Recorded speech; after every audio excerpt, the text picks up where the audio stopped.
시즈라 제59화 감시병과의 추격전. 이때 어딘가에서 다시 정체를 밝히라는 소리가 들렸다. 목소리는 밝고 또렷한 천상의 언어였다. 진화족의 또렷한 목소리는 그들을 현실로 돌아오게 했다. 진화족은 지상을 감시하는 부족이다. 그리족이 경비병이라면 진화족은 감시병이다. 즉, 지키고 방어하는 것은 그리족이 하는 경비 임무이고 관찰하고 문제점을 해결하는 것은 진화족이 하는 감시다. 시즈라 일행은 이번에도 그 누구도 대답하지 않았다. 그러자 강력한 전기 충격이 비행체에 가해졌다. 모두가 경련을 일으켰으며 그 중에서도 체력이 제일 약한 남무가 충격을 많이 받은 듯 쓰러졌다. 묘총은 급히 달아나려고 비행체를 가속했지만 소용없었다. 그러자 묘총은 옷에서 무언가를 떼어내어 비행체와 연결했다. 다시 한 번의 전기 충격이 가해졌고 모두는 기절하기 일보 직전이었다. 묘총이 옷에서 또 다른 삼각형 모양의 도구를 더 연결하자 그때가 되어서야 비행체는 원상태로 돌아왔다. 전기 충격은 아마도 멀리서 고정된 발사체에서 발사된 것 같았다. 그들 주변에는 어떠한 비행체도 없었다. 황급히 그곳을 벗어나 숨을 곳을 찾던 중 묘총은 바닷속으로 향했다. 남무의 부상은 쉽게 회복되지 않았다. 5명의 신 중 남무가 육체적으로 제일 약하기 때문이다. 이제는 결정해야만 한다. 지상에 더 머무를 것인지 아니면 천상으로 올라갈 것인지를 두고 각자 의견은 서로 달랐다. 시즈라는 계속 지상 세계를 탑사하자고 했고 정안도 시즈라와 같은 의견이었다. 묘총은 중립이었으며 남무와 묘정은 천상으로 돌아가자고 했다. 묘총이 중립적인 이유는 자신이 지상에서 아직 할 일이 남았기 때문이다.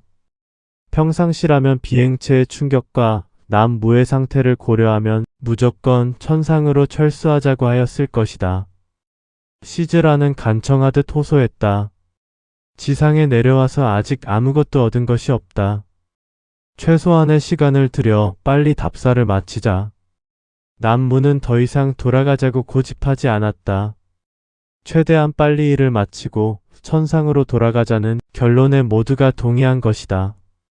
그들은 경비병과 감시병에 들키지 않기 위해 될 수 있는 대로 저공비행을 하며 지상의 여러 곳을 다녔다. 그러던 중 묘총의 개인적 일도 완성할 수 있었다. 자신이 이전에 몰래 땅속에 숨겨둔 소중한 물건을 찾아오는 일이었다. 천상에는 없으며 지상에서도 구하기 어려운 그에게는 정말 필요한 장치였다. 이제는 남무의 건강도 많이 호전되었다. 남무는 단호한 음성으로 말했다. 시즈라, 당신은 이제 결정하였는가? 시즈라는 슬픈 목소리로 말했다. 내가 아무리 지상을 둘러보아도 나를 태어나게 할 만한 아버지와 어머니는 이 지상에 존재하지 않는다. 지상 세계 여러 곳을 돌아보고 애타게 찾았지만 나의 부모가 될 만한 사람은 없다. 한참 동안 아무도 말이 없었다. 마침내 남무는 침묵을 깨고 말했다. 시즈라여, 그러면 어쩌자는 것인가? 인디의 명령은 거부할 수 없으며 우리는 목숨을 걸고 당신을 위해 지상까지 왔다. 당신은 결정을 내려야만 한다. 시즈라 제60화 수즈 뱀독 사건. 일단은 지상 답사는 모두 마쳤다. 시즈라의 문제는 차차 생각하기로 하고 우선 다시 천상으로 올라가야만 한다. 천상으로 돌아가자는 남무의 말에 모두 동의했다. 시즈라는 아무 말 없이 고개를 끄덕였다. 마침내 하늘을 향해 비행체는 솟구쳐 올랐다. 묘총은 자신 있는 듯 말했다. 이제는 지상으로 내려올 때와 같은 방식으로 천상에 오르기만 하면 된다. 그러나 묘총의 자신감에도 불구하고 경비병인 그리족과 감시자인 진화족의 끈질긴 추격이 이어졌다. 또한 천상의 북쪽에 있는 신 흑석과의 긴밀한 정보 공유는 미지의 그들을 그냥 돌려보내지 않겠다는 강한 의지의 표현이었다. 묘총에 뛰어난 비행술에도 불구하고 그들은 파수꾼들의 끈질긴 추적을 받아 남무는 심장을 크게 손상당했으며 시즈라는 다리를 다쳤고 정아는 간에 손상을 입었으며 묘정은 허리를 다쳤다. 또한 묘총은 한쪽 눈을 실명하는 지경에 이르렀다. 그나마 다행인 것은 그들이 등각산에 도착할 때까지 그들의 신분이 전혀 밝혀지지 않았다는 것이다. 한편 5명의 신이 지상으로 내려간 사이 황궁에서는 큰 난리가 났다. 인디의 딸 수즈가 독에 중독되어 힘겨워하고 있었다. 인디는 수즈 곁에서 슬픔에 찬 표정으로 말했다. 수즈야, 정신 차려야 한다. 천상 최고의 해독제를 썼으니 곧 회복될 것이다. 수즈의 얼굴색은 푸르게 변해갔으며 경련을 일으켰다. 이에 인디는 더는 분노를 참지 못하고 모든 부족의 장들을 황궁으로 집합시켰다. 인디는 화난 목소리로 언성을 높였다. 누가 수즈를 독살하려고 했는가? 누가 수즈를 죽이려 했느냐 말이야. 내가 범인을 잡게 되면 그 자리에서 죽이겠다.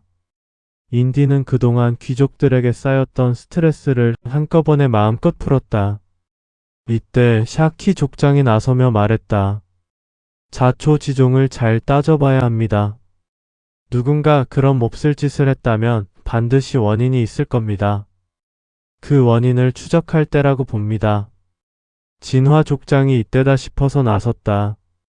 수즈의 몸의 독을 빼 분석해본 결과 코브라의 맹독임이 밝혀졌습니다. 톡성이 워낙 강하여 그 정도의 양을 복용한다면 수십 명은 좋게 죽일 만한 양입니다. 다행히 수즈는 인디님의 건강한 육체를 닮아 죽음은 면한 상태입니다. 아마도 누군가 뱀독에 대해 잘 아는 자의 소행이며 첩자를 통해 몰래 음식에다가 넣은 것 같습니다. 귀족들의 시선은 일제용 왕에게로 쏠렸다.